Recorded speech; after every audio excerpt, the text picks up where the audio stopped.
Nokia C12 plus ভারতের বাজারে হাজির নোকিয়ার নতুন স্মার্টফোন, দাম 18,000-এরও কম। কি কি ফিচার্স রয়েছে? নোকিয়া C12 প্লাস ফোনটিতে রয়েছে 2GB র্যাম এবং 32GB স্টোরেজের ভেরিয়েন্ট। ফোনটি বাংলাদেশে অ্যাভেলেবল না থাকলেও কয়েকদিনের ভিতরেই বাংলাদেশে অ্যাভেলেবল পাওয়া যাবে। নোকিয়ার এই ফোন পরিচালনা হবে অ্যান্ড্রয়েড 12 গো এডিশন এর সাহায্যে। এই ফোনে রয়েছে একটি 6.3 ইঞ্চির HD প্লাস ডিসপ্লে। এছাড়াও এই ফোনে রয়েছে একটি octa core Unisoc processor. Nokia C12 plus phone launch হয়েছে 2GB র্যাম এবং 32GB onboard storage.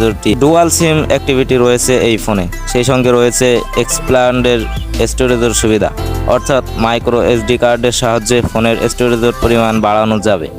Nokia C12 plus ফোনের রয়েছে 8000 mAh ব্যাটারি এবং 8 মেগাপিক্সেল রিয়ার ক্যামেরা। এবার চলুন লাভ লস নিয়ে কিছু কথা বলি। সত্যি কথা বলতে 8000 টাকার ভিতরে কিন্তু আপনি 2GB র্যামের ঊর্ধ্বে কোনো ফোন পাবেন না। সেই হিসাবে এই ফোনটিতে কিন্তু 3GB র্যামও করা যাবে। তাছাড়া ব্যাটারির পাওয়ারও 4000 mAh ব্যাটারি, যেহেতু এই ফোনটি অনেক ব্যাটারি সাশ্রয় করতে পারবে। তাছাড়া নোকিয়া কিন্তু বর্তমান তার অ্যান্ড্রয়েড ফোনগুলোর দিকে অনেক বেশি ফোকাস দিয়েছে, সেহেতু এই অ্যান্ড্রয়েডটি কিন্তু এখন নতুন বেরোচ্ছে, সেই হিসাবে এই ফোনটি কিন্তু যথেষ্ট ভালো দেওয়ার চেষ্টা করেছে।